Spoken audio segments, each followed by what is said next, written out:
What up, y'all? We are live.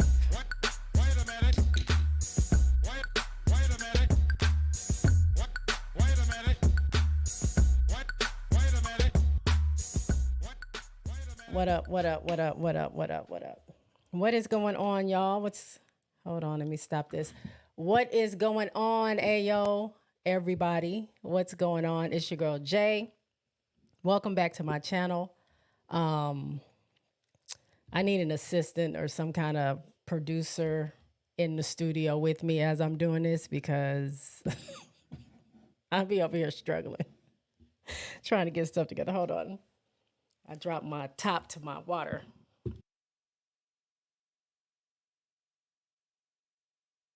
Anywho, what's up, y'all? I see people in the comments already, so let me get my chair together. I think I saw Groovy. What up, Groovy? I see RC. RC says he couldn't miss 2 weeks in a row. I really appreciate that. As always, I do appreciate you showing up and supporting. So shout out to Groovy. There's my guy, RC. I'm glad you're here. You do.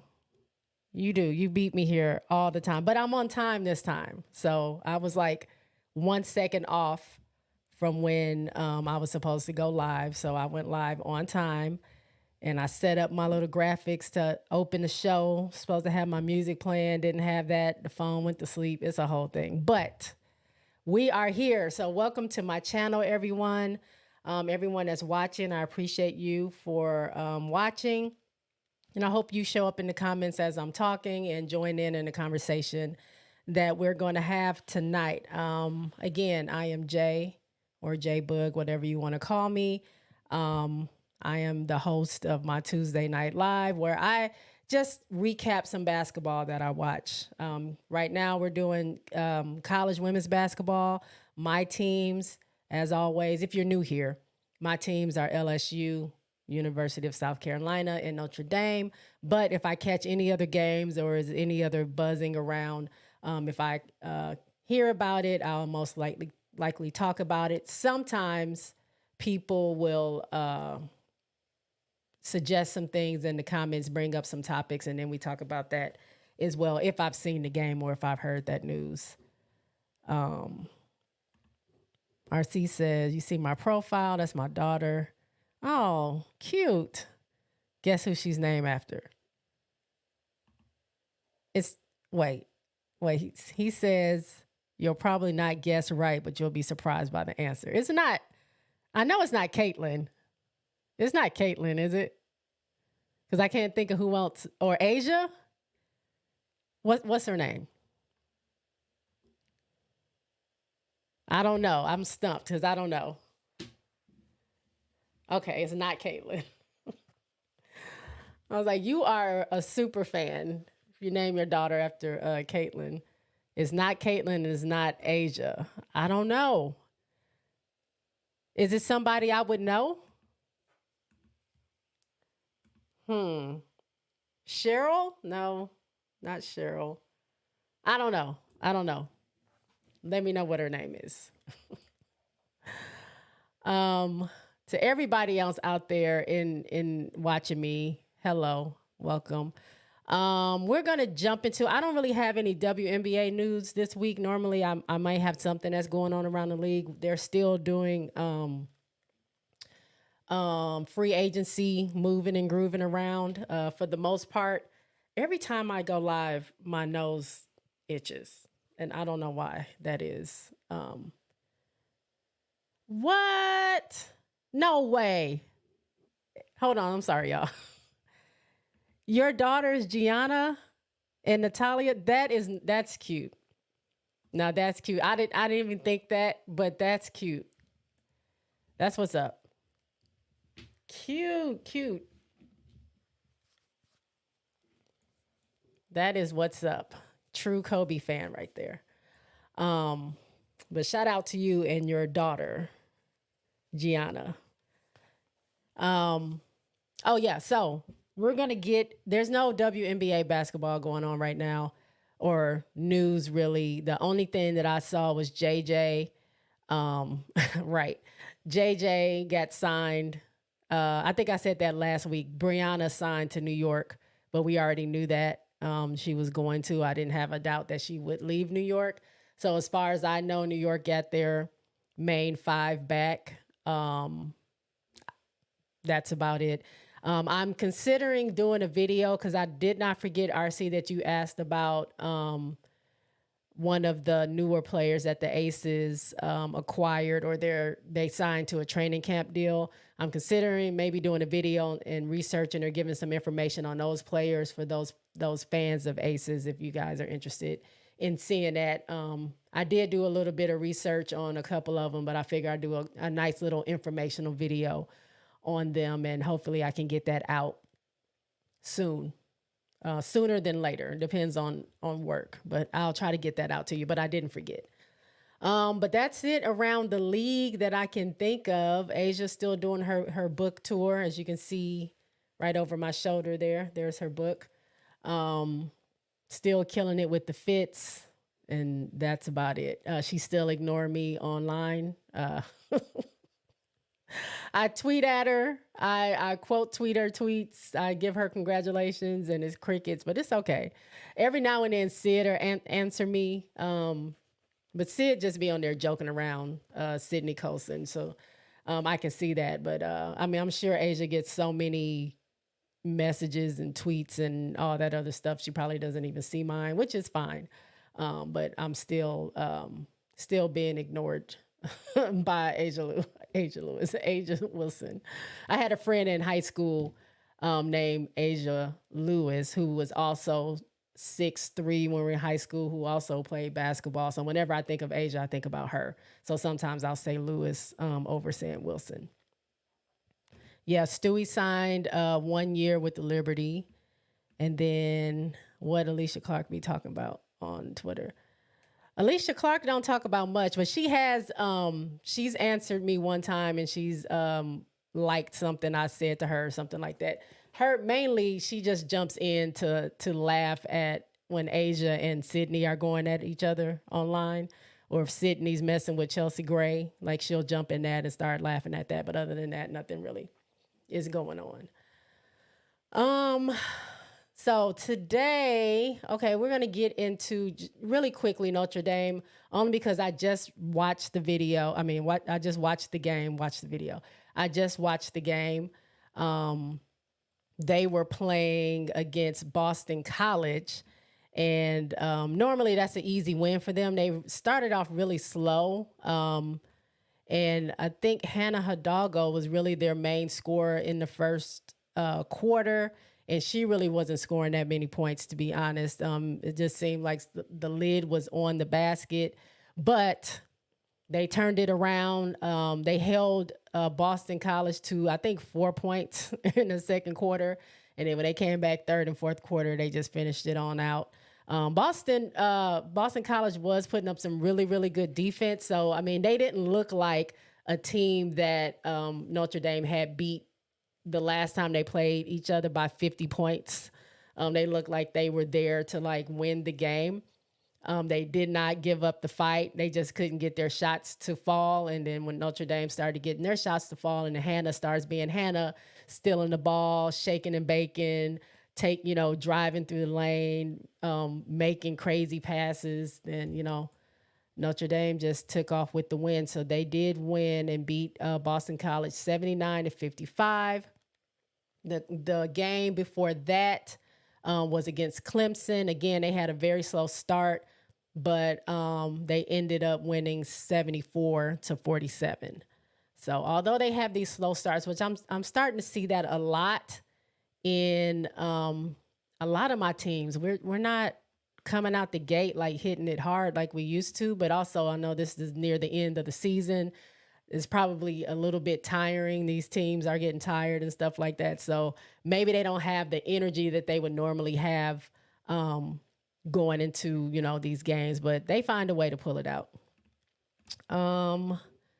Nolan says, good evening. Hope you all had a great day. Good evening, Nolan. Thanks for joining the live. But one thing I wanted to say about Hannah, as I was looking at her, this long list of accolades that she has,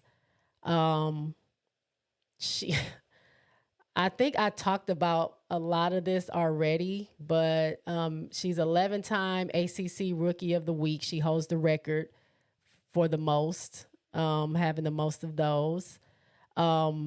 She is third in the nation in scoring, only behind Juju Watkins and of course Caitlin Clark, like in the nation. And then the crazy thing is behind Caitlin Clark, the next two highest scorers are freshmen, which is still like blowing my mind that's happening. And I think they said she was at like 23.4 points. Juju is at 28 point something. And Caitlin Clark is averaging 32, a little bit over 32 points. So that's pretty dope. And I mean, her points have dropped a little bit because she used to average higher than that. It used to be in the 25, 26 range. But she's had, some challenging games. And again, the majority of her team is hurt. And then tonight, well, I say tonight, the game that I watched today that came on yesterday, they literally only had 6 players that were able to play because Nat Marshall, who normally comes off the bench, was sick, so she didn't play. So they used KK Bransford a lot. They did have one of their newer players come in for just a little bit near the end of the game, but they didn't have anybody. They were just subbing out KK Bransford with other players, and then Hannah was in the game the whole time until 40-something seconds left in the game. So she willed them to win. She was the spark that got them going as usual. And it's just great to see what she's been doing. There's a stat that I saw on this game. I'm going to bring it up because I took a picture of it. And I didn't have time to upload it and put it on here so you guys can see it. But in a 12-game stretch, Hannah Hidalgo is the only player in D1, WNBA, and NBA. The only player in D1, WNBA, and NBA in the last 25 years to have 280 points, 70 rebounds, 70 assists, and 70 steals. Freshman. And some people say that Hannah is overrated. I don't see how with these stats. The only player in basketball, D1, NBA, and WNBA, so professional and college as far as D1. There may be some other schools or high schoolers that maybe have these stats. I don't know. But in a 12-game stretch, she has a 280 points, 70 rebounds, 70 assists, and 70 steals. That's major. That's major. Let's see. RC says teams are probably trying to catch their second and third win. That's true, because you got to get ready for not only their conference tournament, then you got to get ready for the big tournament if you make it in. I was so confused at the fact that Lauren Betts only scored 2 points for my Bruins versus Colorado. Thankfully, we still got the victory. It was unsightly win. You know what? I saw some of that game. Was it on last night or the night before? But I was watching some of that. I saw Sherrod trying to go for a steal, ended up fouling out like at the end of the game when they had a possible chance to maybe win. But once she fouled out, it was a done deal. So UCLA ended up winning that. But I did see parts of that game, mostly the end of it. But yeah, I was able to catch a little bit of that. 12 Kyle says, what up, JSPN? What's up, Kyle? Thank you for dropping by. I always appreciate you coming through. But yeah, so Hannah, I mean, I'm not even going to go through all her accolades that she has. Again, we don't know who's going to get Freshman of the Year. There's so many good freshmen, but it looks like it's going to come down to Juju or Hannah. And I wouldn't be surprised if they do a where they're co-freshman of the year because they're just that good.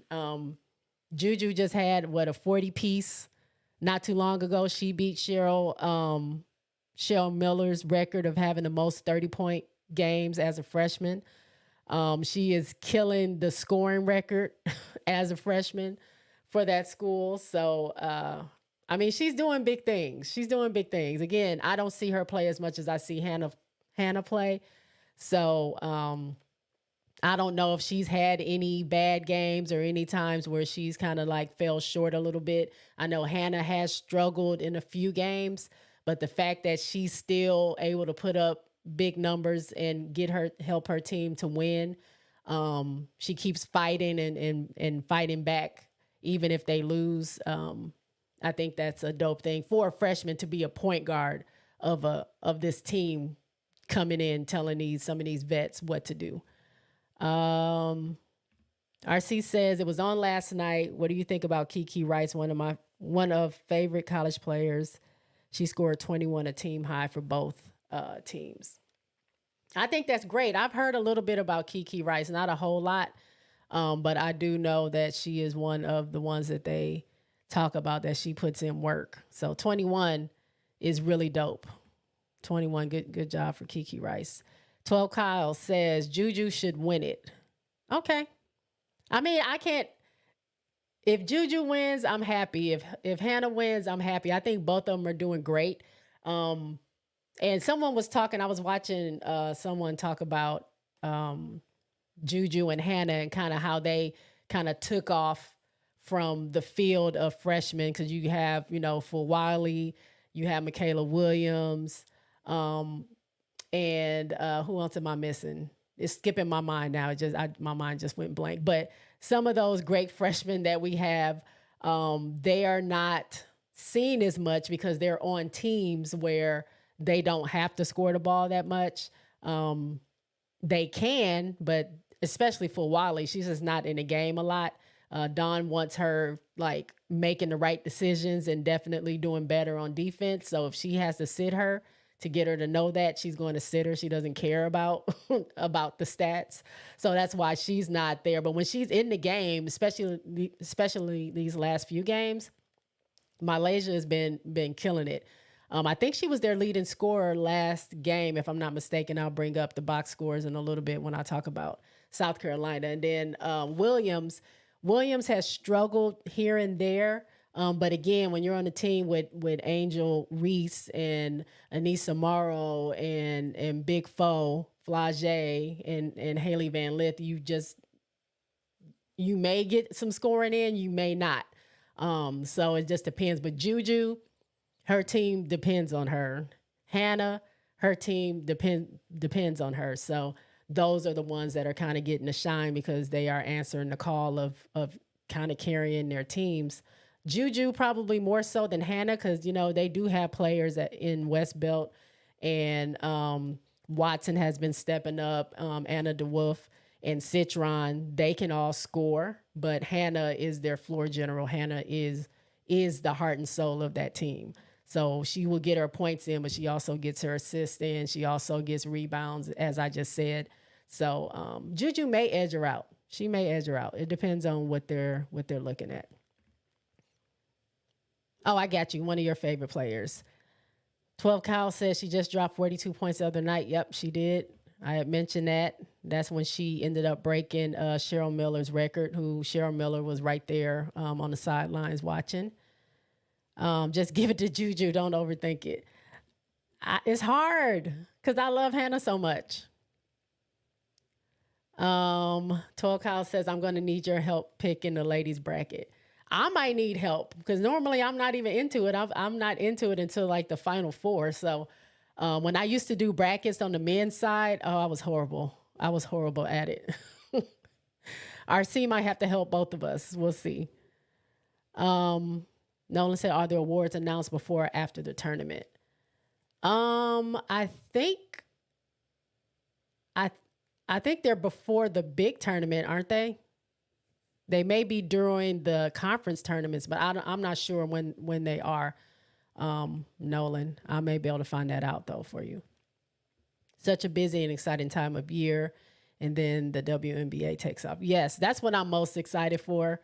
I'm excited to see which one of these players are going into the draft, who's going to draft them, are they going to make the team, and then who's going to play in the league. Who am I going to be watching this upcoming season as my aces are going for their three-peat? I want to see who we're going up against, who's going to give us a challenge. So it's been very exciting. And then I'm excited to see like the players that maybe don't go to the draft or aren't old enough yet to go into the draft, to see those players mature. And then right after WNBA is over, I mean, the season starts for, where they start revving up for next season for college. So it's a good time for basketball. RC says, and it's taking place with Notre Dame without having Olivia Miles, is what you mean? Because, yeah, we thought Olivia might end up playing this year, but she's not. But, yeah, they're missing a lot of players. And I didn't see Olivia Miles play, but I heard she was amazing. And all people keep talking about is when Olivia gets better and her and Hannah get on that floor, and Hannah can kind of play two guard, it's going to be a problem. It's going to be a problem for these teams. So I'm excited to see that. RC said, I won big time money off of Iowa last year. I hit big time. Oh, you sure did. So I'm going to have to get with you, and then you can help me out, and then I'll help Kyle out with the brackets. We'll figure it out. All right, let's get to South Carolina. So the last two games South Carolina played was Alabama, if I'm not mistaken, Alabama and Kentucky.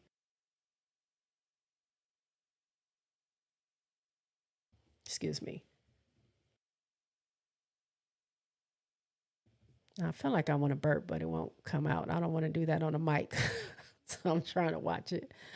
Let's look at the Alabama game, the box scores real quick. By the way, of course, South Carolina has not lost a game yet. They are still undefeated. They are actually the SEC regular season champs. Now, they say it's shared. I'm not sure what that means. If anybody's in the comments knows why they are having to share that. Maybe mathematically somebody else could also be the regular season champs, but they're undefeated. So I don't see how someone else would be sharing. I guess they're saying if South Carolina were to lose their remaining games, they might be sharing it with somebody else. Maybe that's what they mean. I was confused because I'm assuming that South Carolina is not going to lose their next two games, but, we don't know. But they beat Alabama 72-44. And then, oh my gosh, this University of Kentucky game, 103-55. I didn't even realize the score was going that high. I was just watching them play, and then next thing I know, they're up by like 30 points. But let's look at the box scores for Alabama real quick. I'll share my screen because the girls have been playing. The girls have been doing their thing. Camila Cardoso has not been playing these past couple of games. Really, ever since she got back from Brazil. I want to say I think she played one game, and then she hasn't played since then. They're saying that she's not playing because just to rest her, because they're getting ready to go into tournament time. So I guess they want to rest her. She did play, I think they said 3 games, like pretty much, back to back to back, and then traveling from there to Brazil. She played South Carolina, got on a plane, traveled, played the games there in Brazil, then had a day off and then traveled, and then it was game time again. So it took a lot out of her. So they want to rest her up to make sure she's going to be ready for, this tournament that's going on now. Meanwhile, while she's been out, like, they haven't missed a beat. Like, to be honest, like, Ashlyn Watkins has really been stepping up. Honestly, I thought it was going to be more so Chloe Kitts, which she's still doing okay. She's still doing good, but Ashlyn has really been like letting Dawn know that when she's starting her, like she's thanking her for starting her and letting her know she made a really, really good decision because she's doing a lot of good work. Now, she is getting a lot of fouls. I think there was a game prior to this one where she had like 4 fouls or something like that. And then she was kind of playing scared. And during one of the timeouts, the commentators said that Dawn had told her, like, you got to stop playing scared. Like, you're going to get a foul. That's why you get 5 of them. You just got to be smart with how you're getting them, but don't be afraid to, get in there and battle in the paint. Just make sure you're being smart. Like, you don't want to get 1, 2, 3 right away, but don't be scared to get a foul, period, because, then you're not playing your game. So I think she took that advice. She scored 14 points. She had 3 blocks. Did have 4 turnovers. She only had 1 foul that game, 10 rebounds. So she had a double-double, 5 and 5. She was 4 from 12 from the field, and 6 from 8 on free throws. Bree Hall is another person that's been, I mean, she's always there. She's always there. So it's no surprise with Bree Hall, but 13 points. She had a rebound, a block, gave us a clutch 3. She was 6 from 9 from field goal percentage. Kids had 9 points, 7 rebounds.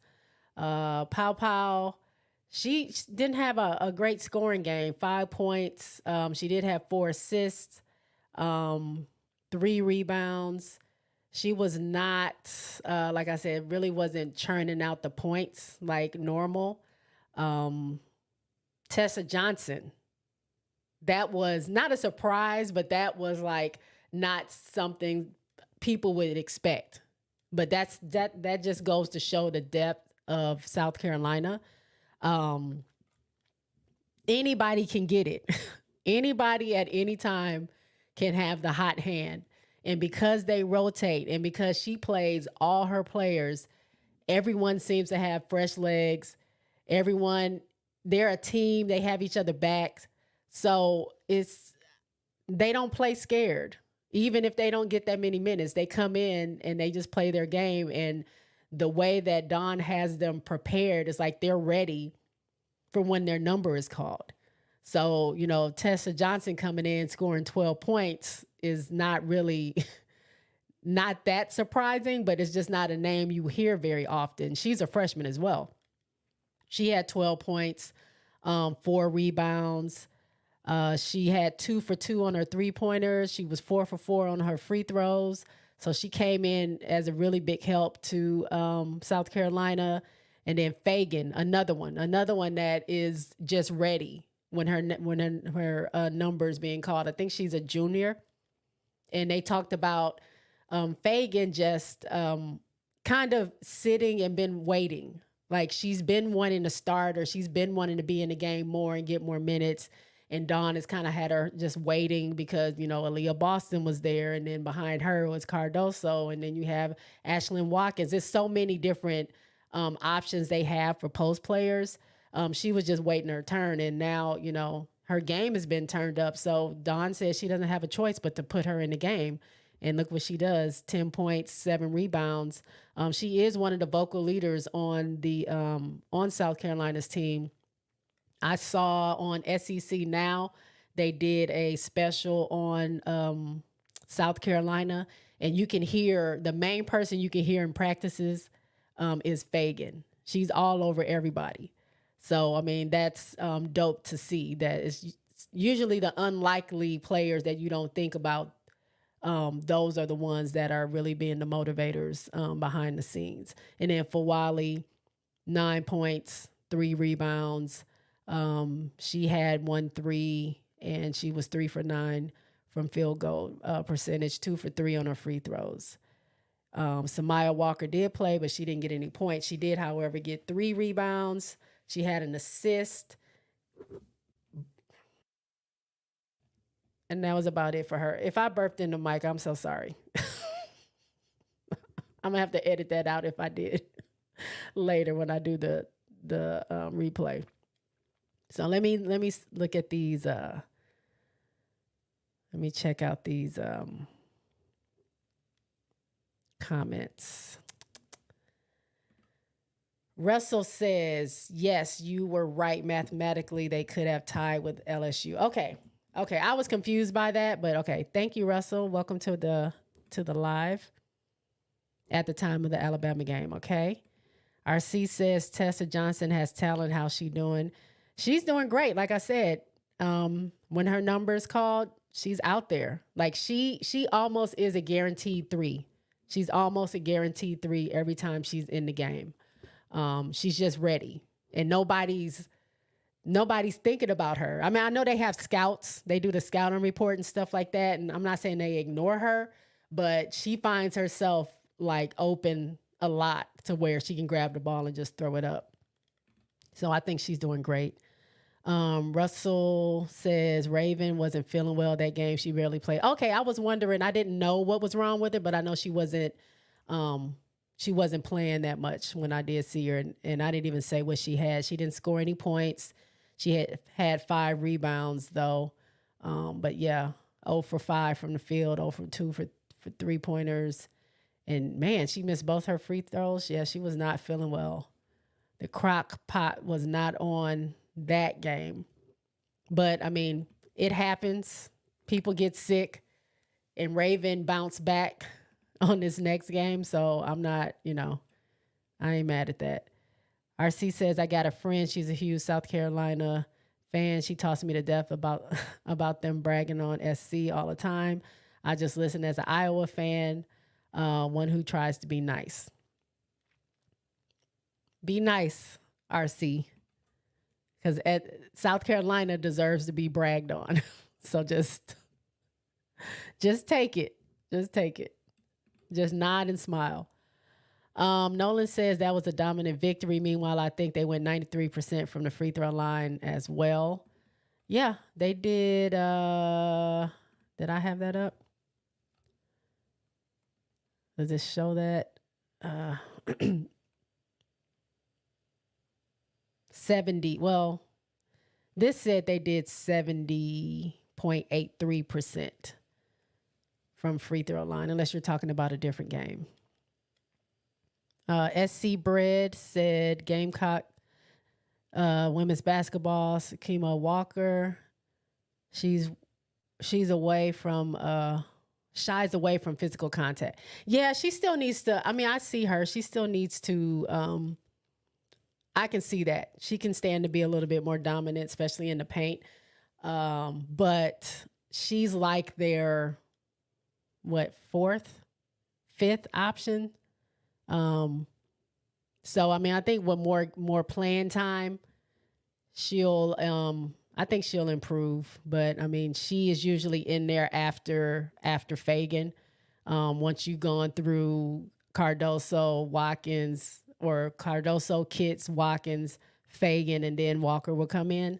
So I mean, she still needs to work on those things, but I think she'll do it.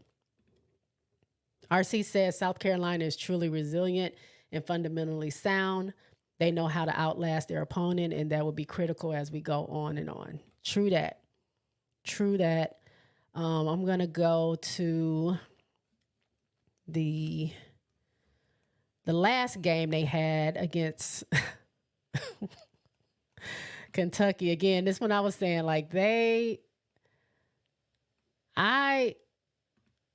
don't know. It started off a little bit like they might get it. Hold on, let me stop sharing that. That they might get it, but they just took off. What's happening here? Hold on. Let me get back so I can share my screen again. Something happened.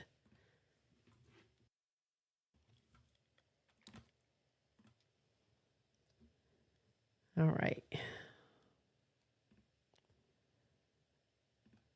All right, there we go. So Kentucky, they had was it 6 players in double figures in this game? This game, Tahina Pau started off hot right away.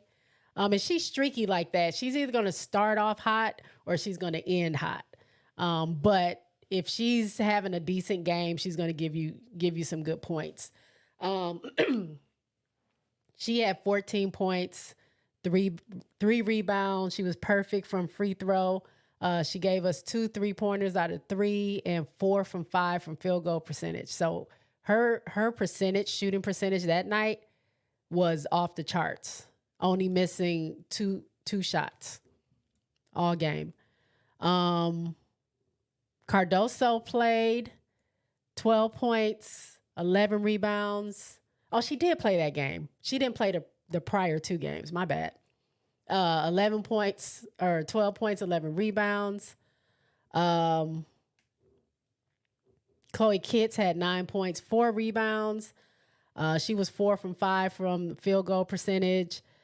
Bree Hall, 7 points, 4 rebounds. Fawali had 14 points, 3 rebounds, 5 from 8 from field goal. Let me make sure this is right. Hold on. I feel like they didn't play.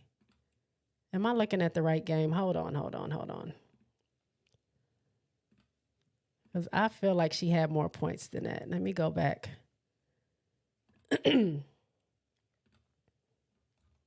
I right? No, I'm looking at the wrong thing. I was wondering. I was like, she did not play. There we go. Okay, I got the right one now. Did anybody tell me in the chat that I was looking at the wrong game? Because y'all sometimes just be letting me talk and don't tell me that I'm that I'm wrong or what am I looking at? Here we go.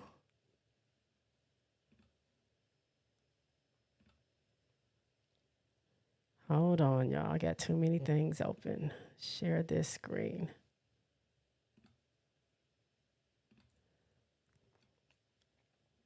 Hold on. I'm almost there. Because I was like, I know I watched this game and Cardoso did not play. She didn't play that game. All right, share this screen. This is why I need a producer while I'm doing this. They can control all these screens. Let me see what the comments are saying. RC says South Carolina is truly, I already said that. The Kentucky game, they shot 91%. Okay. That's what Russell said. Thank you. I'm on the right game now.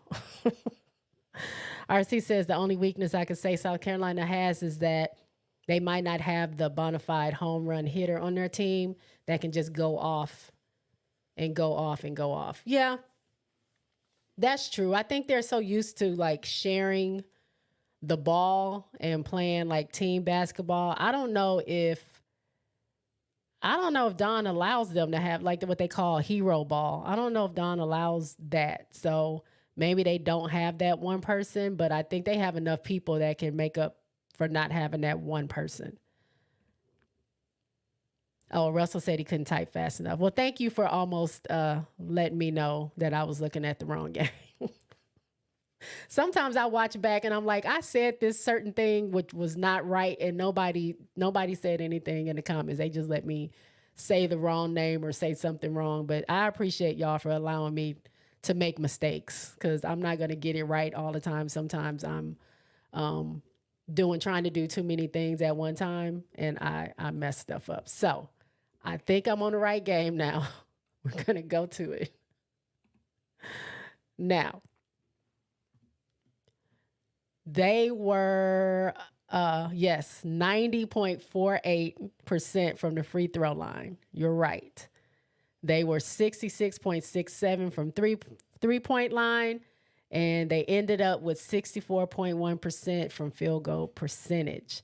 So the points, the leading scorer was Bree Hall, had 18 points, 1 rebound, 1 assist, 1 steal.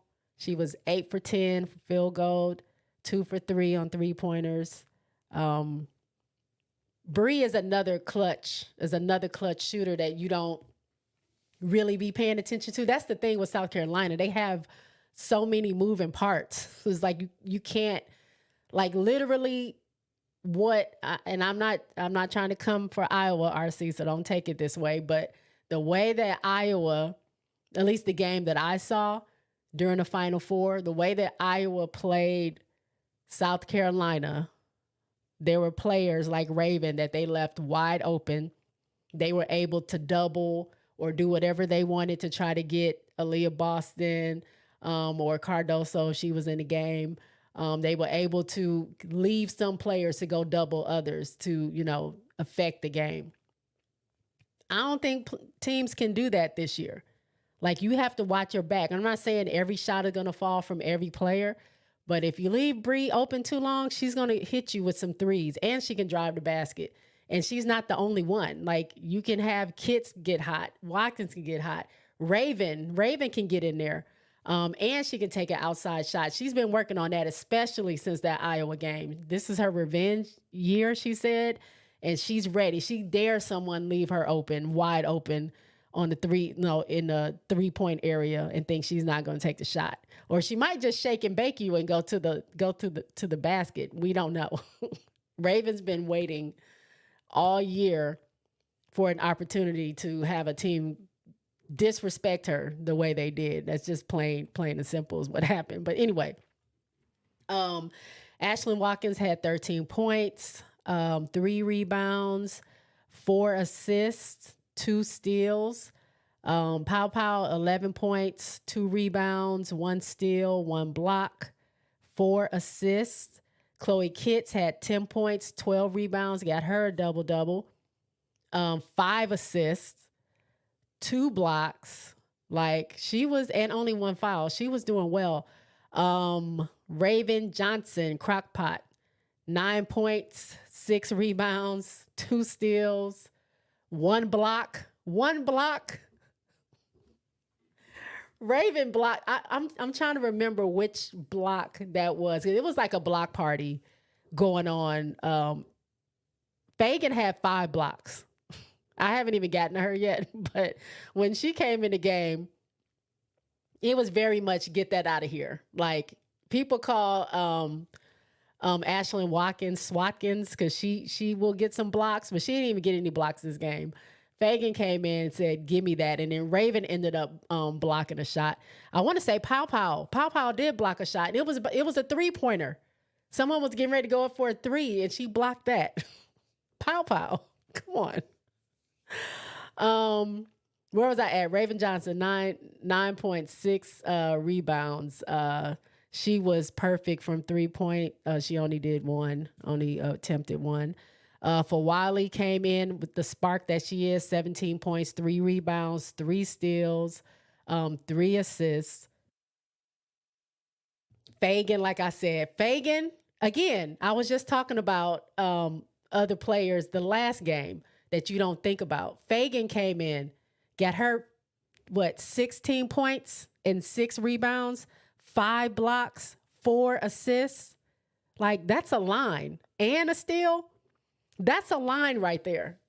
6 from 12 from field goal percentage, 4 perfect from free throws. Like, she came in and did her big one. Tessa Johnson, again, 5 points. She had, again, came in and got perfect, shot 1 3-pointer, got that one. She was 50% from the field. She had 3 assists, 1 rebound, 1 steal. And then Walker came in, 4 points this time, another block by the team, an assist, 2 rebounds. So the team it was a block party. 10 blocks, 11 steals. Now, they did have 15 turnovers. They need to work on their turnovers, for real. 30 assists, 37 rebounds.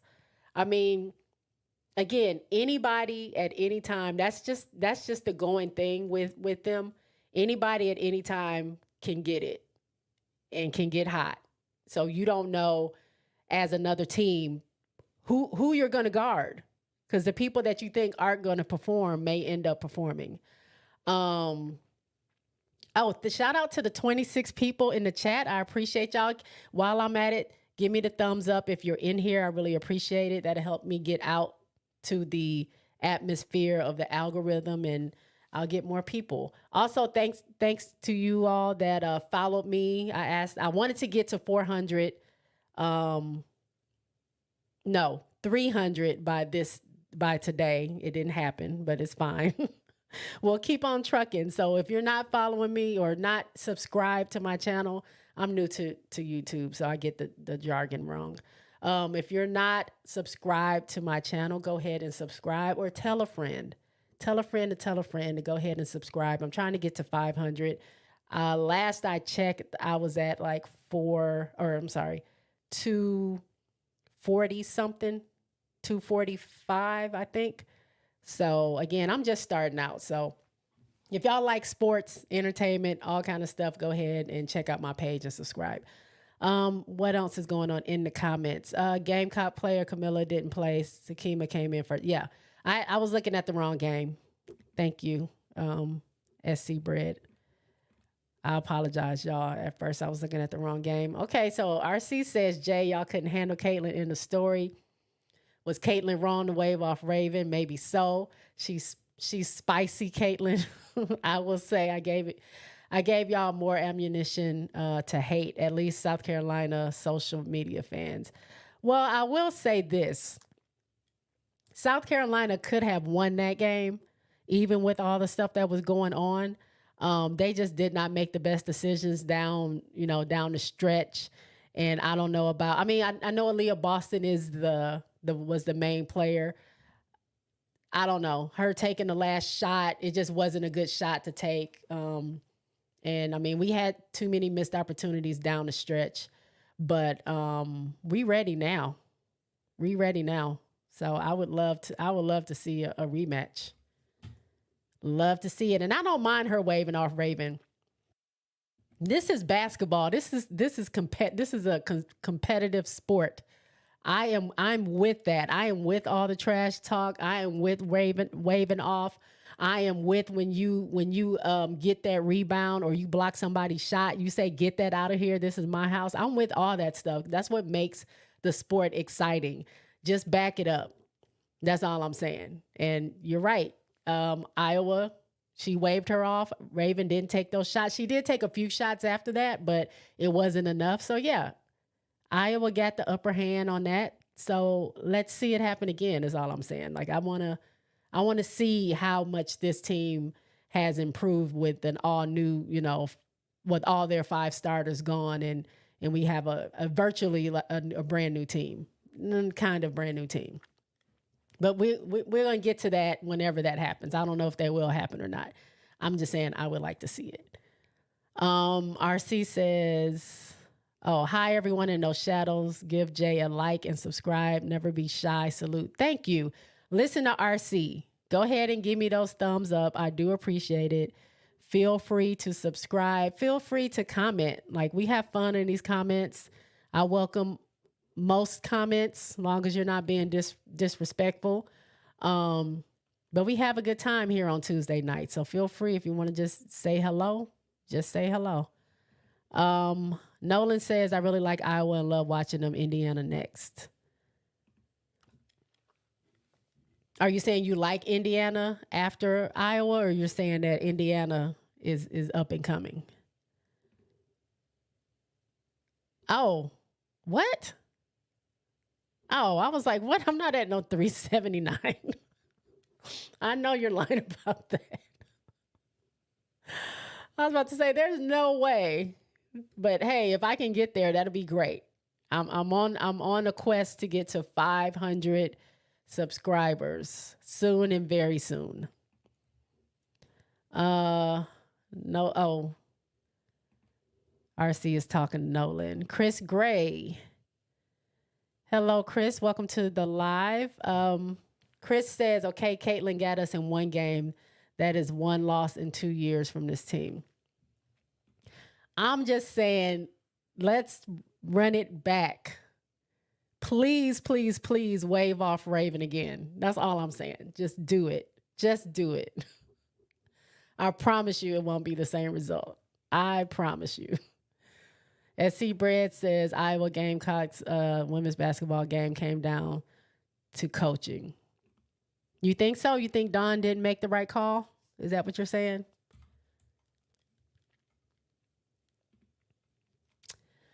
All right. We talked about Notre Dame. We talked about South Carolina. They only have, 2 more games left. Arkansas on Thursday, Tennessee on Sunday. Then it's time for the conference tournaments, the SEC tournament. So I think they can. I don't see them losing to Arkansas or Tennessee, although Tennessee gave them a run for their money. Tennessee's been playing some good basketball. They haven't been able to get the win, but they've been challenging my teams because the next my next team I'm going to talk about, which is LSU, things got chippy between LSU and Tennessee, which we'll talk about in a second. So let's go ahead and get started and talk about LSU. So the 2 games that came on with LSU that since the last time I was live, LSU played Auburn again. This time they won 71-66. We know this was one of the teams that they lost to when they had that kind of, I wouldn't say losing streak, but they had lost 3 of their last 4 games, with it being Auburn, South Carolina, and who else did they lose to? Mississippi State. That's right. So this was a rematch to see if they could overcome being beaten twice by the same team. And they ended up winning, like I said, 71-66. And then they played Tennessee this past Sunday. They won it 75-60. So we're going to get into the box scores for the Auburn game. And I just want to say real quickly, Moki has been listening, and she is now, and I don't know if this is all by design, but she is now subbing more of her players more often. There is a real rotation happening with Del Rosario, Poa. She's getting Kent in there here and there. It's not a full rotation yet because I get, she still has players that need to develop, but they're able to rest their main players a lot more. And Poa coming in, and I talked about this last time we were here, Poa coming in I think is the best thing that has happened to Hailey Van Lith, because she has been having some great games, especially this last game against Tennessee when she scored 26. I think she is getting her confidence back, and having Poa run the point during different times of the game, allowing her to slide over and be the 2 guard, which she's, good at doing. I think that's helping her game a lot. So now when she does run the point, I see her defense being better. I see her making better decisions as a point guard. They still will catch her here and there kind of looking like, she doesn't know what's going on, and they'll trap her a little bit, but it's not as often as it used to be. But she's way more confident in passing that ball around and getting in position to be able to make that shot if the ball is coming back to her. So I think she's doing a great job of improving, and I'm really liking what I'm seeing from her. And then, like I said, Poa will if she gets hot, it's over. But they also have, players where it's mainly their main 5, but it depends on who's going to get hot when. Angel is a double-double no matter what. Like, she's going to get her points. She's going to get her rebounds. that's just accounted for. She may not be the leading scorer, but she's going to give you a double-double. Big Foe will come in. She's just like Fawali. She'll come in and give you that spark. I know she wasn't feeling well one of the games, so she wasn't as active as she normally is, but she can score at will. She loves the Euro step. She'll shake and bake you and get to that bucket.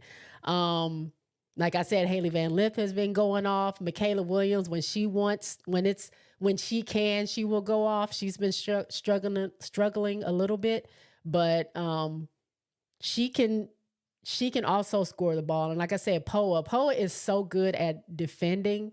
It's crazy.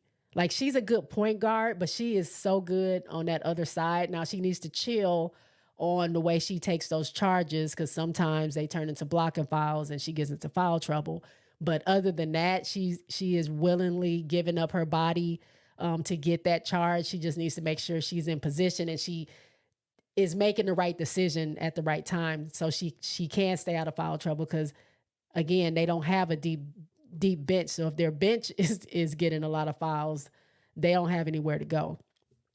So before I get into the box scores, let me see what people are saying in the chat.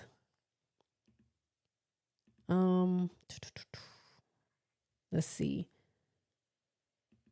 Chris says, I think Iowa come down. Iowa's star player got hers, and because of some ticky-tack fouls calls, South Carolina had a bad game. Okay. I agree with that. I still don't think that South Carolina was making the best decisions, but I can see that. I'm sorry, y'all. I had barbecue right before this live, so it's I am burping left and right. Good thing this is a safe space and we're all cool and good in here, and it's very relaxed. So my bad. I shouldn't have ate that right before I got on here. Nolan says, Iowa versus Ohio on the weekend is what I was thinking. Okay. Another Chris. Hello, Chris Bailey. Welcome to the live. USC fan and LSU fan. Big Juju fan. Salute, Jay. I was told to come over and sub, and here I am to show some support. About to subscribe. Thank you. Hold on. I got a little, look at that. Thank you for the sub. I appreciate that, Chris Bailey. Welcome to the live. Shout out to Jay and RC. Also, my favorite players, Hailey Van Lith. Jay, how far can my teams go, USC and LSU? LSU, I don't know a whole lot about USC because I don't get to watch them play. They don't play their games in my area for whatever reason. I'll catch a little bit, but not a lot without reading into it. So I don't know. But with Juju on the team, anything is possible. Like I believe that. So I think they did lose to Utah though, because Peely is a problem, and that's for almost every team she plays against. I did see a little bit of, I didn't see that game. I think I saw highlights or something like that. But Peely is a problem. But I think Juju ended up scoring 24 points or whatever that game, which is low for her, but still good, but low according to where she usually is. But I think USC can go as far as Juju can take them. Really, I don't know. LSU, if LSU gets their stuff together, continues to improve their players, I think we need a little bit more from my girl, Anissa. Like, she is a rebounding, like, demon. Like, that girl will jump up in that air, grab that ball, slam it in her hand so hard. You are not getting that ball away from her. And she can get to the basket, but her baskets, her shots do not fall down. And that's what I need to happen. Like, she can get to the basket. She can shake you. She's good for a pull-up, but those shots aren't falling down. And I know she's better than that. She might just be going through a little slump right now. But if Angel can stay healthy, Anissa can get back to playing ball the way she used to. Keep Poa at the point during most times in the games that Hailey play off the ball. And then you just keep subbing in Flage and Williams. I think they can go pretty far. I think their issue has been stamina this season. They do have another player that's hurt. Not new, but they've had a player that could be playing that got hurt. So they don't have a deep bench. So it just depends on how the coaching staff does their rotations and how much they are asking of their players. If they're going to play Angel and Anissa and Flage super hard with all these minutes, then I don't know how far they're going to make it because they're going to be super tired. So I think they can go pretty far. If you had asked me that a couple of weeks ago, I probably would not have been so confident in it because I felt like they were in some kind of slump and I wasn't sure if they would make the adjustments to be able to get out of it, but they've been making the adjustments. These games are close, but a win is a win as far as I'm concerned. That's all that matters. So however you get that win is how you get it, whether it's close or not close. So I think they're doing the right things. I can see them going pretty far. I would love to see them get back to the Final Four. Like, I would love to see that. And I think, wasn't it going to be last year if South Carolina had beat Iowa, it would have been LSU versus South Carolina for the Natty, if I'm not mistaken. I would love to see that again.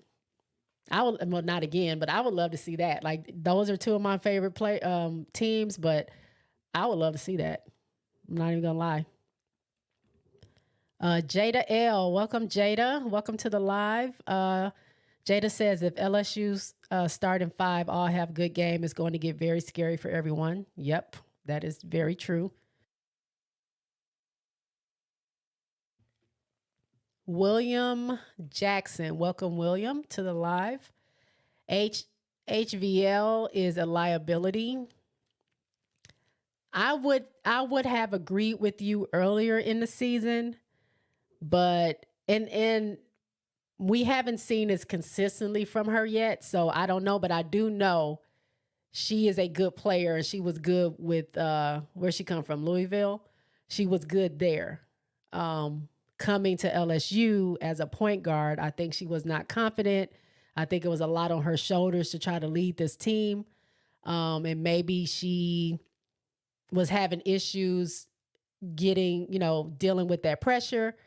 And then on top of that, she can't find her shot if she's facilitated. And I think it was a struggle for her to do that. But like I said, now that Poa is coming in the game and Poa is actually producing points, helping on defense, things like that, it will free up Hailey Van Lith to slide to the 2.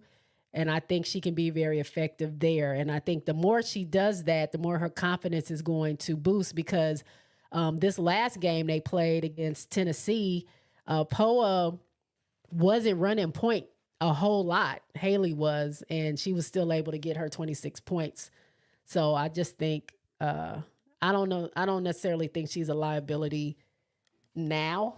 I just, if she keeps improving, I think they'll be okay. But thank you for your comment, William. Russell says, I'm waiting to see LSU during the SEC tourney when they have to play 3 games in 3 days with that short bench. True that. That will be a challenge for them.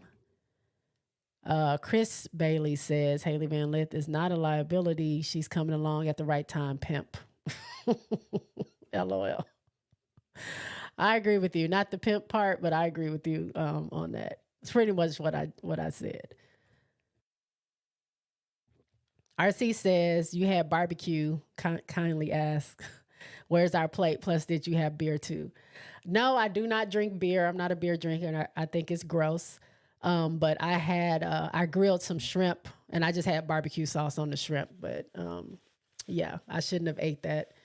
I had grilled barbecue shrimp, some potato salad, and I had some steamed broccoli because I got to have a veggie on the plate. But yeah, too much sauce right before I have to get on here and go live. It was good though. It was really good. SC Bread says LSU Angel Reese plays on other players' weakness or other players don't take the game serious enough. Yeah, Angel is really good at that. I like Angel and I like the way she plays. I think she has a lot of passion. She is serious in those games. And she's not afraid to call her teammates out while they're playing. Like if they're messing up, she will tell them to their face they're messing up. Because she is one of the captains. She's expected to lead her team.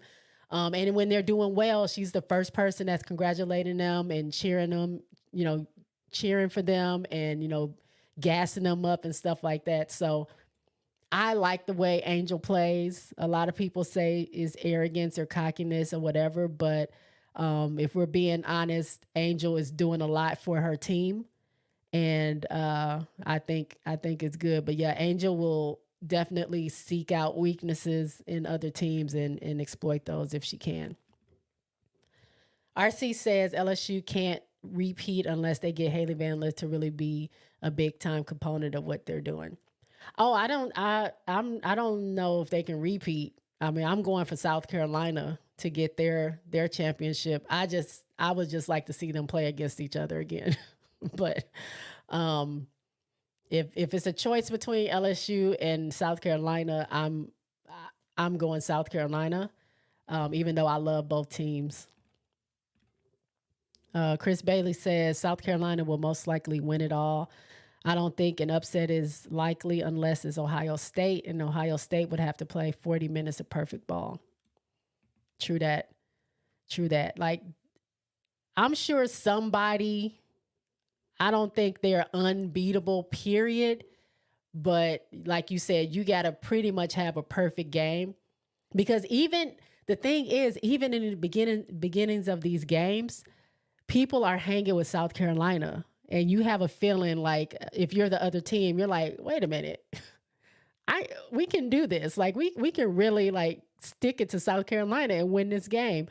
And that third quarter hits after halftime and you look up and you're down 20 points. And you're like, well, wait a minute. We were leading by 1. How are we down by 20? And it's all, it's a wrap after that. Like they find a way every single time.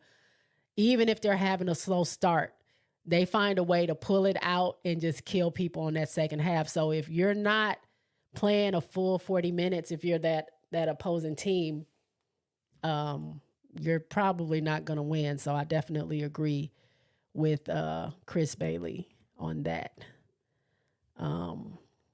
We're looking at these. So the one thing that I won't say it's funny, but it got a little chippy between Angel Reese, and I made a little short about it. I think I talked about it. I talked about it last week.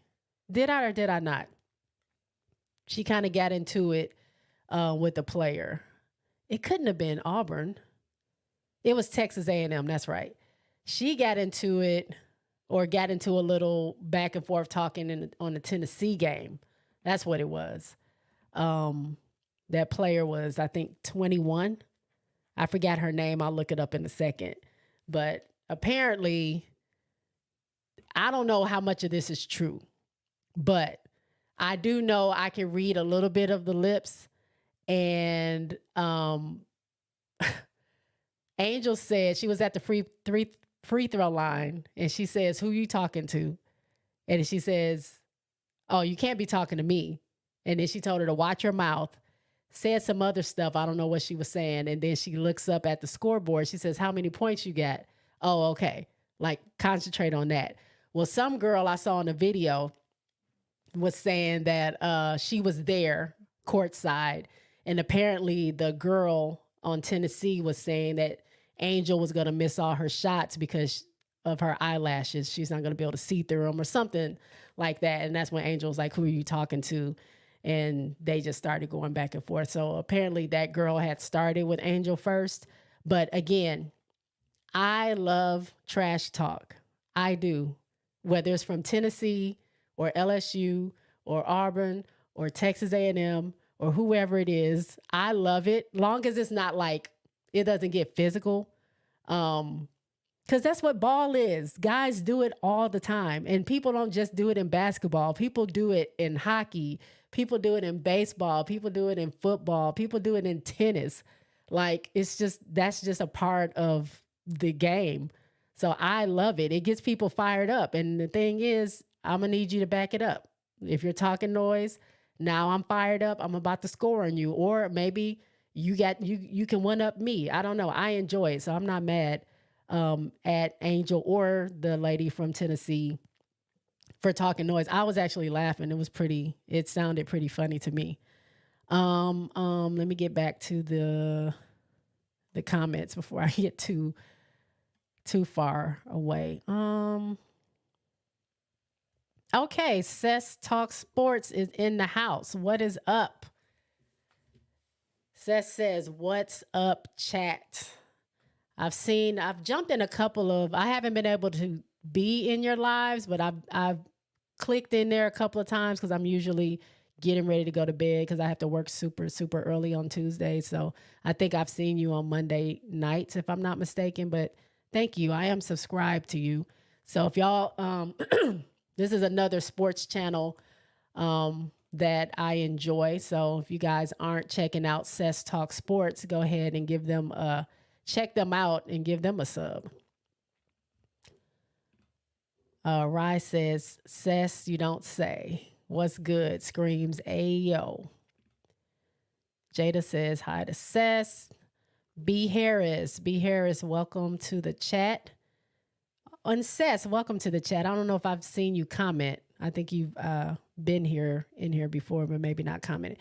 B. Harris says, "Angel talks plenty of trash." She does. And again, I love it. Sess just speaking to everyone. RC, what's good? I don't get to catch the JSpot live, but love the channel. Thank you so much. I really appreciate it. I'm usually live every Tuesday. I don't know if that's going to change anytime soon when the WNBA season starts. I might have to switch it up. I don't know what I'm going to do when that starts, but for right now, it's on Tuesdays.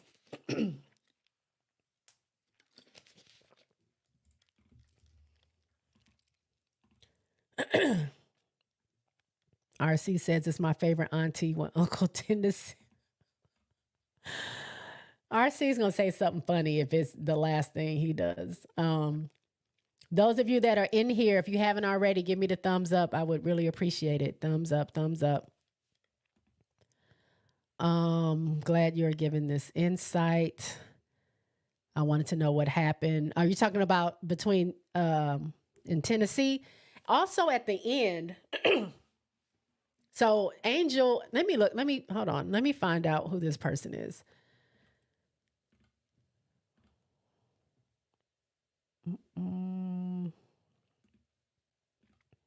Hold on real quick. I'm going to go through these comments real quick, and I'll come back to the Tennessee situation. I love the trash talk during the game. I do too. I love it. I wait for the person that's talking trash to see what they're going to do, if they're going to back it up or not. Angel hit him with the "get your money up." Yes, she did. That's what's so funny.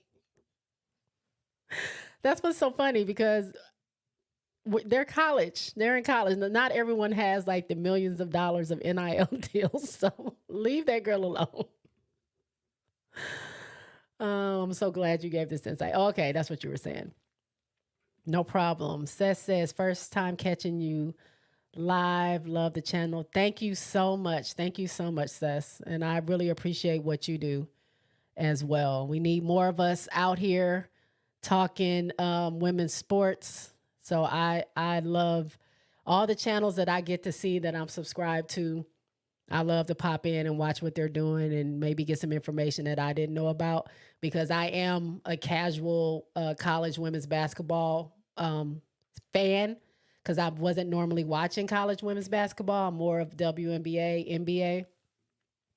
But Yeah, I enjoy seeing us in different spaces. You and Quita, um, and some of the like they're independent, but they're kind of like journalists, so they're a little bit higher up. But us independent kind of channels, I appreciate that because y'all know what y'all talking about, and I enjoy y'all's conversation. So keep up the good work. We need more of us out there. SC Bread said Reese got into it with the Tennessee game too. Yeah, I thought it was Auburn, but she got into it with number 4 of Texas A&M and got a technical for that. She didn't get a technical or anything for this back and forth she had with this Tennessee player. Seth says, got the notifications on now. Appreciate you.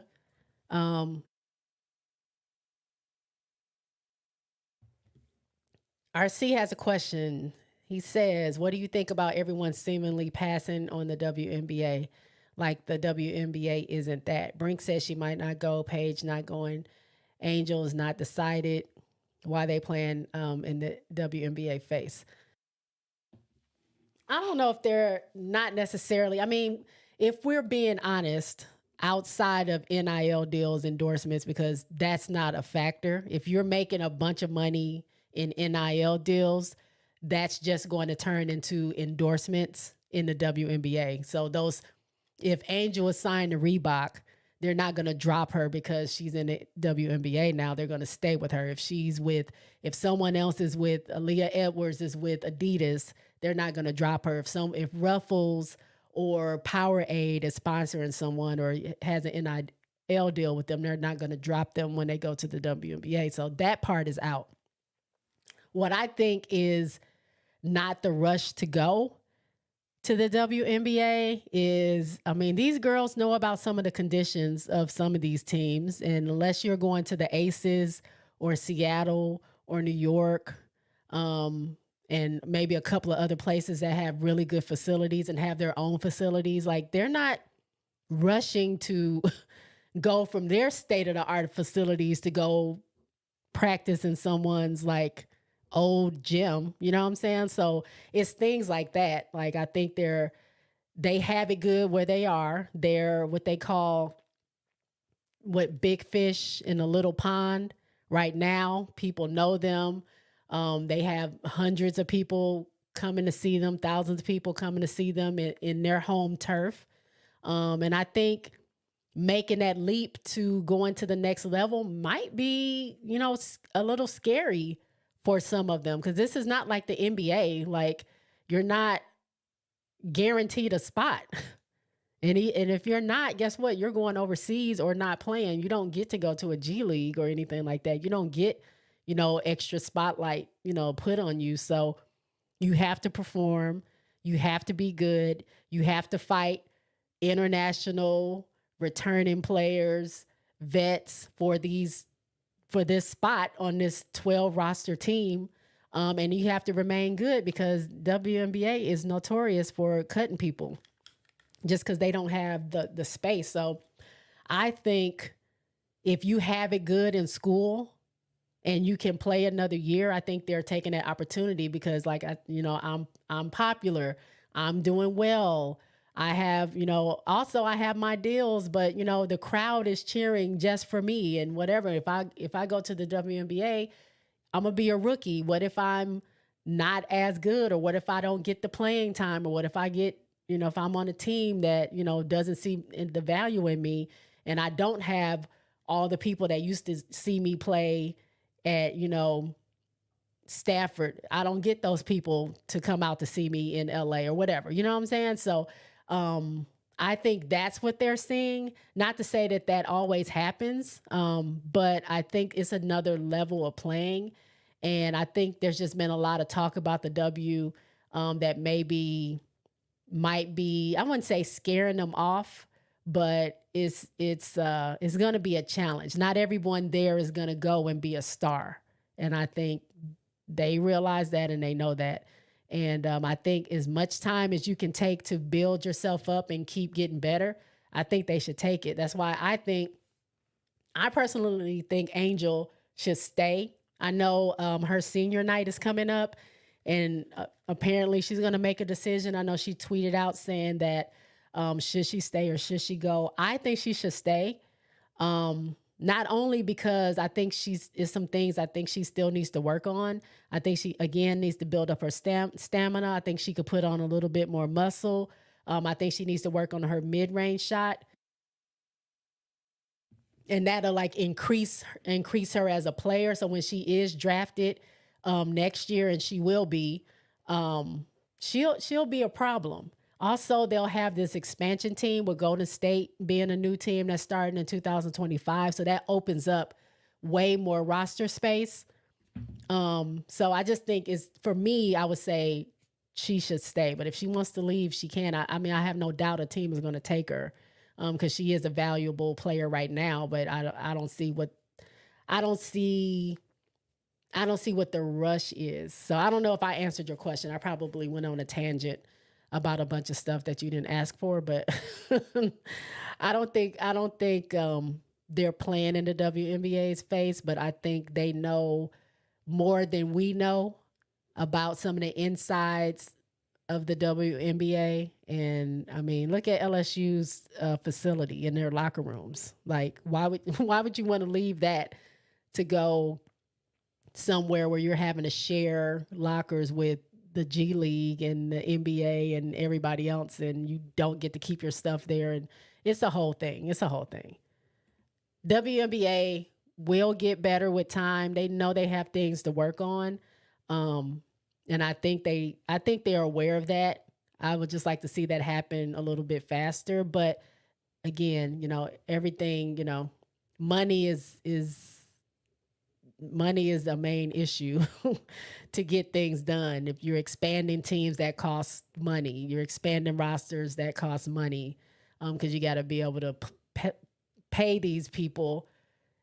They don't pay much, but pay them. So they got to figure that stuff out. Seth says the M was crazy on the Tennessee game. I'm going to come back to LSU. Just want to get through these comments.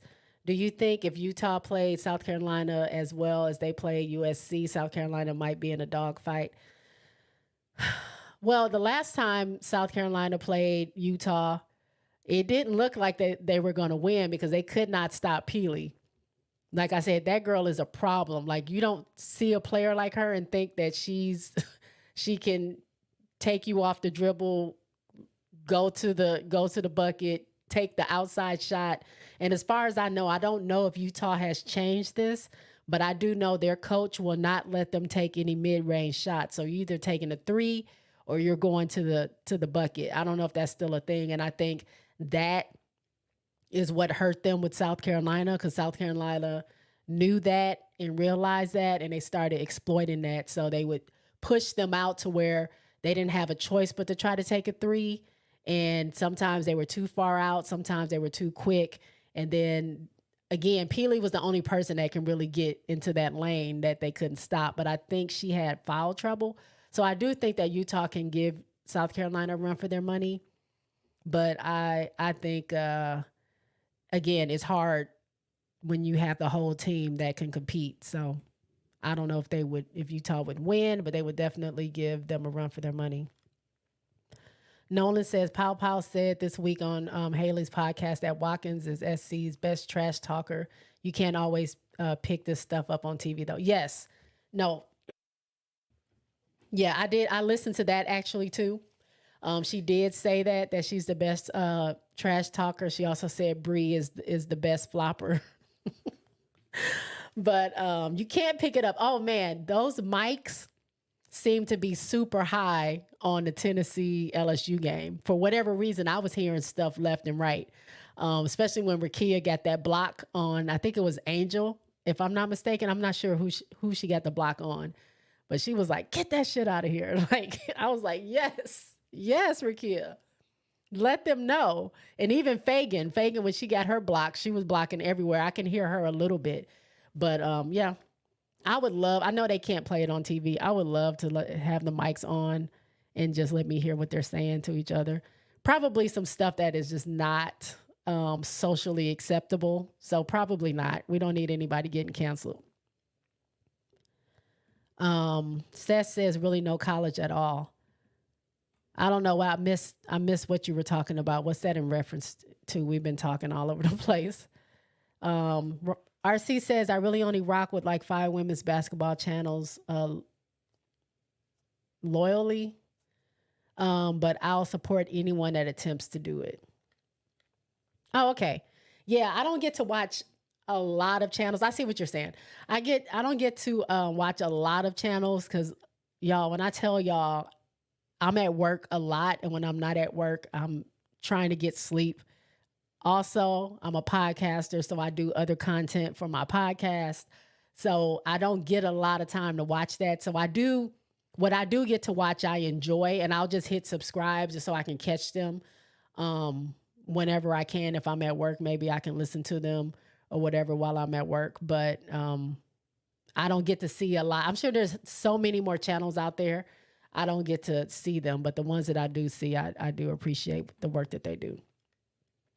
Seth says, yes, Quita loves sports, gives dope insight. Yeah, Quita is like the basketball encyclopedia.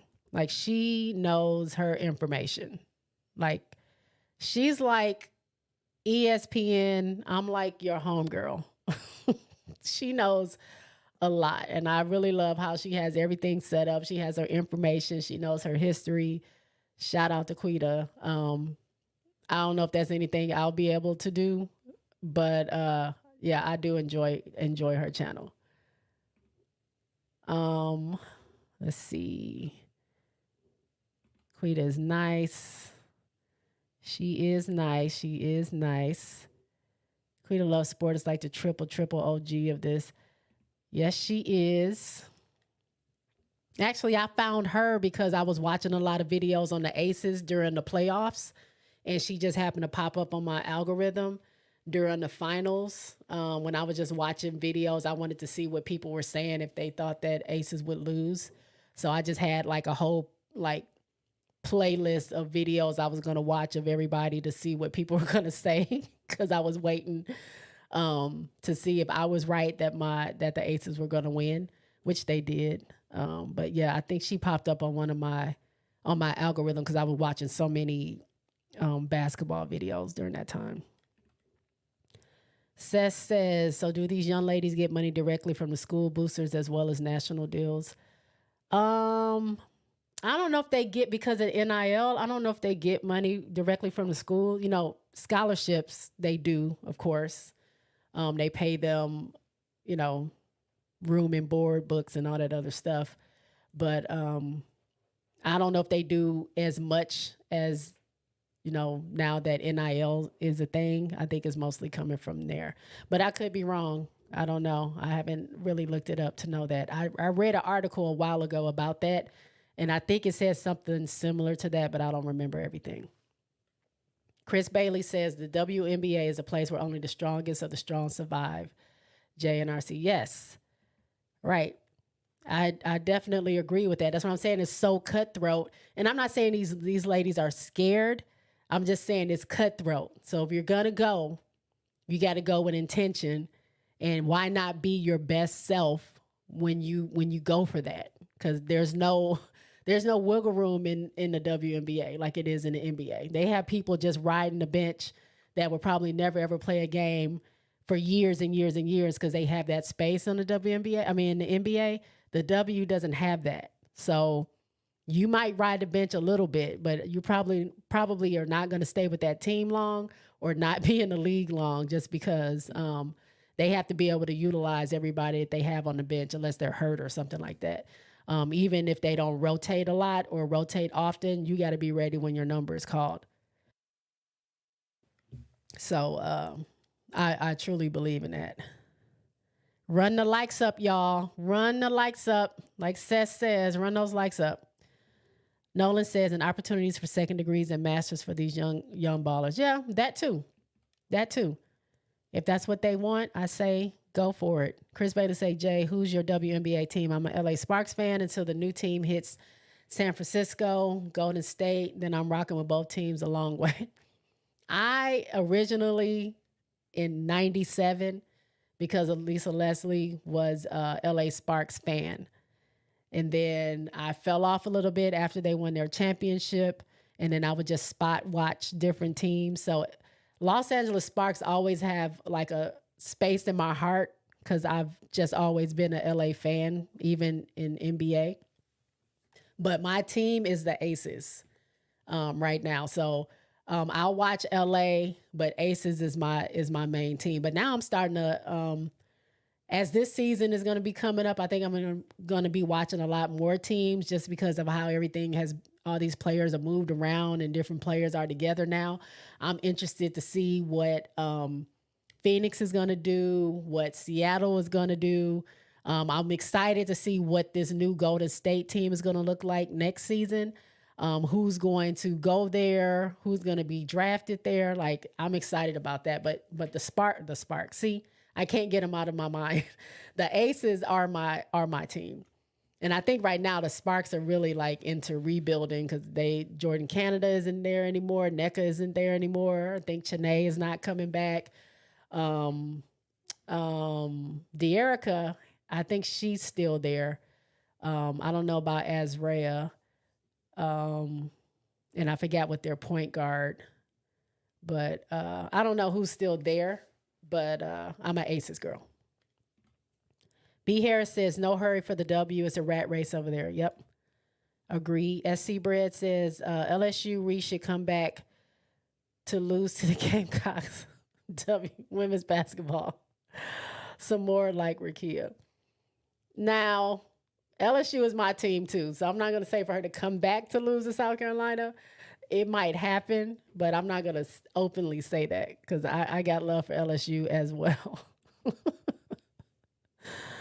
RC says, definitely Chris B. Bro, the WNBA is not for the faint of heart. If you want to make a roster, you better be going all out like Kobe Bean Bryant in year 4.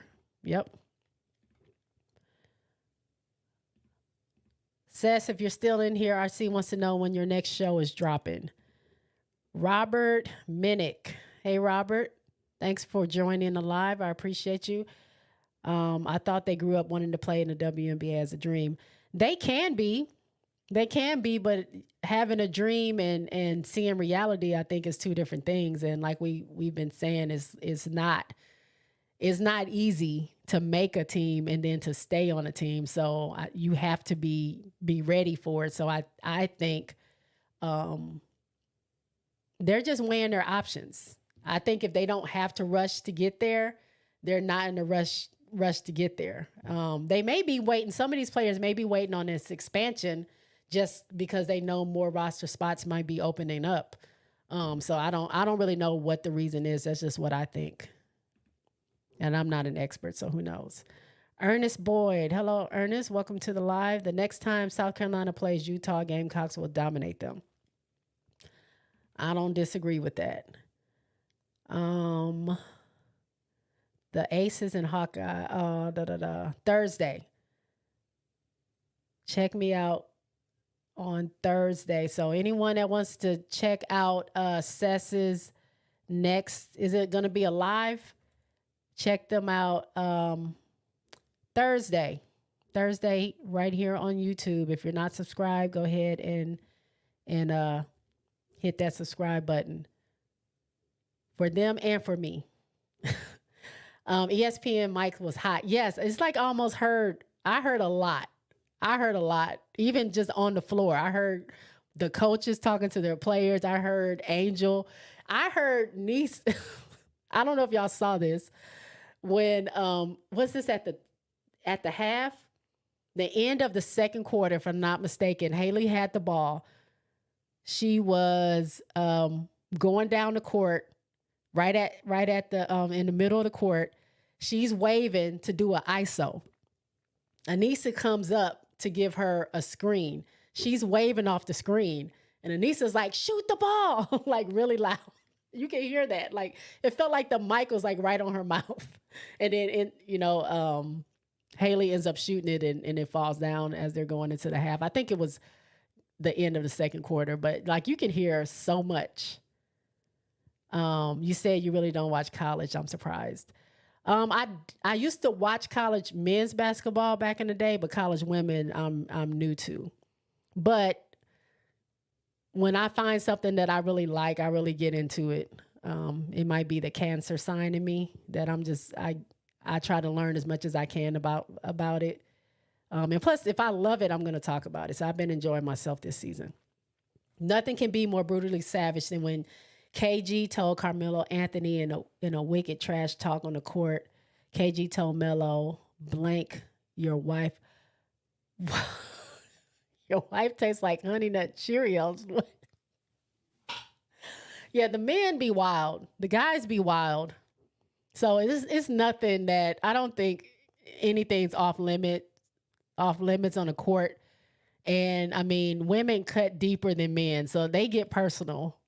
So I can only imagine what they say to each other. I be wondering if Quita sleeps. I know she is always live. She always has the scores, the information. She knows everything. I always see her. I get the notifications like, dang, this game just went off. How are we already get? She's already ready to go. So shout out to her. I only hope one day I get the discipline to do that. But right now, this is what y'all getting from me. But that's why we have all of us out here. We all do different things, and we can all support each other, hopefully. And y'all can all support us as well. Anyone can ask me about Iowa and UCLA, and we can talk all night. But if you ask me about the other teams, I'm going to be hit or miss. I get that. RC says KG was different. B. Harris says boosters, work administration, etc., is for the lesser players down the bench outside of their scholarships. Okay. So I was kind of right.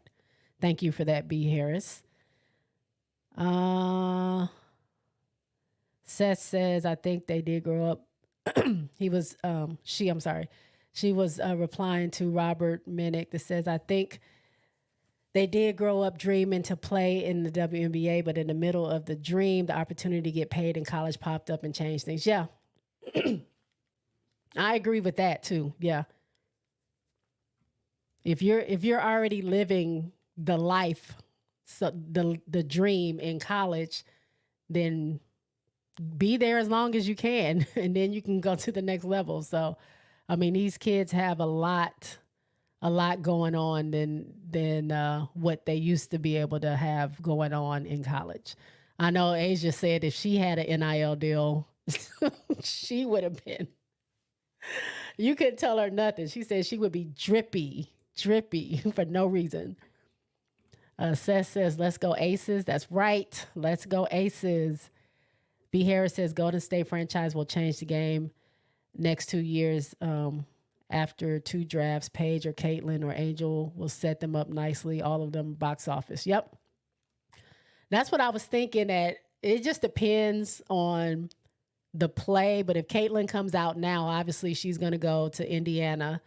If Angel were to come out, she could be a high pick. If not, maybe number 1, depending on who else is coming out.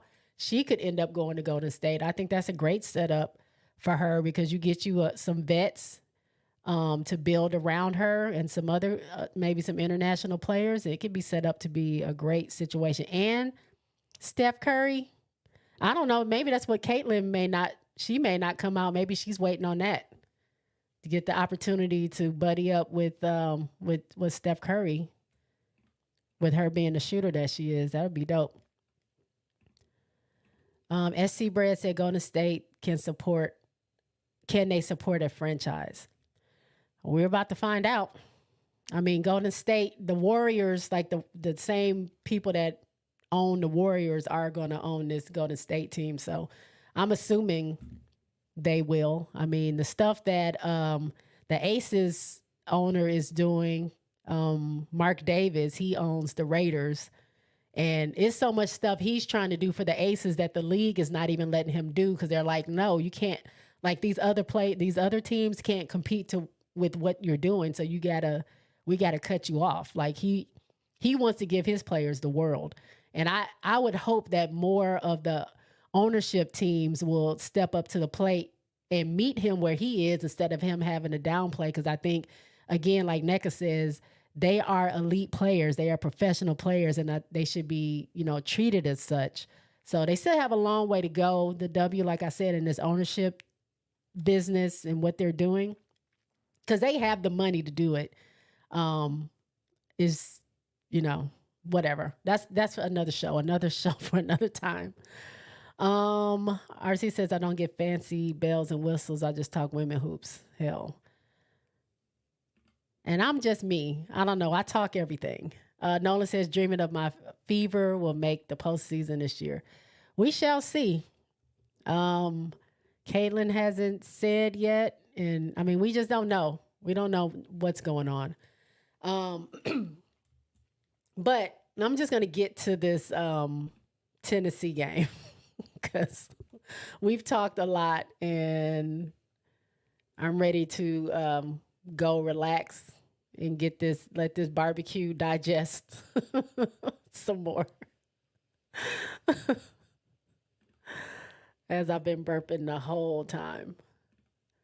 We're going to look real quick at the box score, and I'm going to find out what this 21 was. Oh, Tess Darby. That's her name. Tess Darby on the Tennessee team. That's the one that was talking noise to Angel during the game. I don't know why. I don't know why she thought that was a good idea, but she did. But yeah, box scores. Like I said, Hailey Van Lith turned up 26 points. It was like she couldn't miss. She did miss, but it felt like she couldn't miss. The way she was just throwing up those shots at the right time when they needed them was great. But 26 points, 3 assists, no turnovers, 7 rebounds, perfect from the free throw line. She was 4 from 5 from 3-point land, and then 9 for 18 of field goals. Michaela had 15 points, 1 steal, 5 assists, 5 rebounds. Not that great from 3-point land, 1 for 5, and then 7 for 18 field goals. Angel Reese, again, a double-double, 11 points, 3 assists, 15 rebounds. The girl is going to get some rebounds. And most of the time is her getting her own rebound, and she's going to score some points. 11 points, 15 rebounds, 4 for 18 field goal. Didn't have a great field goal percentage. 3 for 6 at the free throw line. Flage, I think this was the game she wasn't feeling that well. 9 points, 4 blocks, 3 assists, 4 blocks. I don't even remember that. 3 assists, 7 rebounds, perfect for free throw line, 3 for 11 field goals. Anissa Morrow, she had flashes of playing well, but again, I want so bad for Nisa to just go off. She's had some good games, but I want her to be consistent. I feel the same way about her. I already told y'all how I feel about Chloe Kitts. It's just something about them as players that I really like and I root for in a game.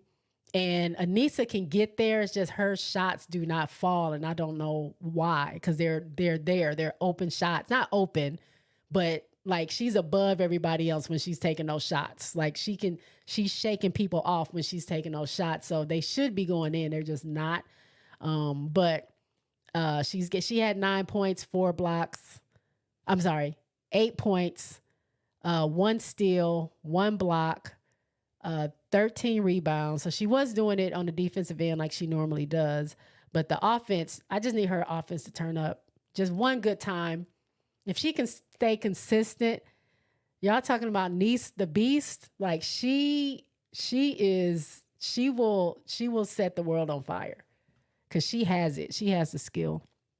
Poa, 3 points, 1 steal, 1 assist, 1 rebound. Not a whole lot of action on the floor as far as points. And Del Rosario had 3 points, 3 rebounds, and Kent was in the game, but she didn't score anything or attempt anything. She came in at the last little bit of the game. But talking about Morrow, Angel Reese getting into it with that player Darby.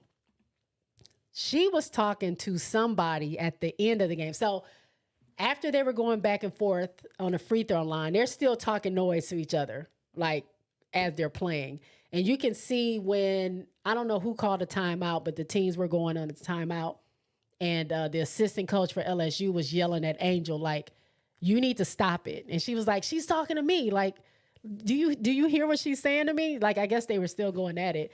He's yelling at her to stop. And it was just, it just continued because after the game, we can't see who she was talking to, but then she said, get your money up. And then she said, broke ass. I heard her say that. So whoever she was talking to, I don't know. I just thought it was pretty funny. Let's get into these comments. And then I think that's all. We're going to wrap it up unless y'all have anything else to say. So let me get in here. RC says, owner Mark Davis treats the Aces like a true conglomerate. The other owners treat their organizations like little ass gas stations. Facts. Like, he wants to fly the Aces private to every game. Like, anytime they have to travel, he wants to pay, to have them fly private. The W won't let them do that. It's so many things that he wants to do for them that he kind of gets shut down from doing. And also that is why so many people love to come to the Aces. Like, why wouldn't you want to go to that team? And they're a championship team. Mainly, they are very skillful. They do play well together, but they're happy. If you're happy and your team around you, your coaching staff, the executives actually care about you and care about what's going on, and they offer you these facilities and all these things and medical staff and anything that you may need to make you comfortable. So all you have to do is just show up and play. Like, why wouldn't you be a championship team? Like, why wouldn't you just concentrate on playing? Because you don't have to worry about anything else. And not to say you have to have that to be a championship team, but it seems they seem very happy over there. And I know a lot of other teams are looking at that like, why can't we have something like that? Which is why some of these teams are starting to buckle under the pressure, and they are getting these facilities together for these players, because eventually nobody's gonna want to come play for you. They'd rather sit out if they're going to have to deal with the conditions when there's 3 or 4 other teams that have state-of-the-art things and support their players. And you want me to come play for you for what? For peanuts? And I don't get a locker? Like, are you serious? No, we're not doing that. So I think the Aces, their whole staff or their whole organization is an example of what other teams should be striving to do. And I know Golden State is going to be one of those teams as well. They're already setting that team up to have, everything of their own and it be in the top condition and everything like that. So I think more than, hopefully soon more teams start to do that. If you guys are in here and haven't given me the like, go ahead and give me the thumbs up, please, please, please. RC says Hailey Van on fire. Yep. RC also says, that's all I got to say for tonight, though. Jay, as always, salute and peace out. Yes, thank you again, RC, for showing up. I do appreciate it. SC Bread says, do the referees overlook cursing? Do you know? Like, as far as giving them texts and stuff, I think they let some of it slide, but it just depends on how heated it's getting. I know when Reese was getting into it with number 4 on Texas A&M, they teed them up pretty fast just because other people were getting into it and they were talking back and forth. Even though Angel didn't do anything, Angel was walking away. She was going to the bench. The girl was following her to the bench, but I think it was stuff that was being said back that Angel was saying right in front of the ref is why she got the text. So I think they overlook it. I mean, I've heard them cursing and they haven't done anything. So I just think it depends on how much heat is behind it and if they think it's going to turn into something more or not. All right. Y'all, I've been here almost 2 hours and I really wasn't planning on saying much. Every time I'm on here, I end up getting hoarse.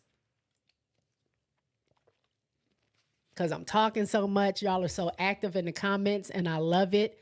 I love when you guys are conversating and bringing up topics and helping me out with information. I do really appreciate it, because it's like it's a Tuesday night party. It's a Tuesday night get together, and we're just talking, having fun, and talking about some basketball. So I am going to get out of here. If you're not subscribed, go ahead and hit that subscribe button. I do go live mostly every Tuesday. I will drop a link where you can be notified so you don't miss the live, or you can be reminded that the live is happening. Give me the thumbs up, like, share, subscribe, tell a friend to tell a friend. And I appreciate y'all. So if no one else has anything else, Nolan says, thank you, Jay, and everyone for all the great ideas. If no one has anything else, I appreciate y'all. Again, let's go. Let's see what these last couple of games are going to bring us. And then we're going to start talking about some tournaments. That's going to be exciting. So I'm going to get out of here. Y'all have a great Tuesday night. Thank y'all for rocking with me, and I'll talk to y'all later.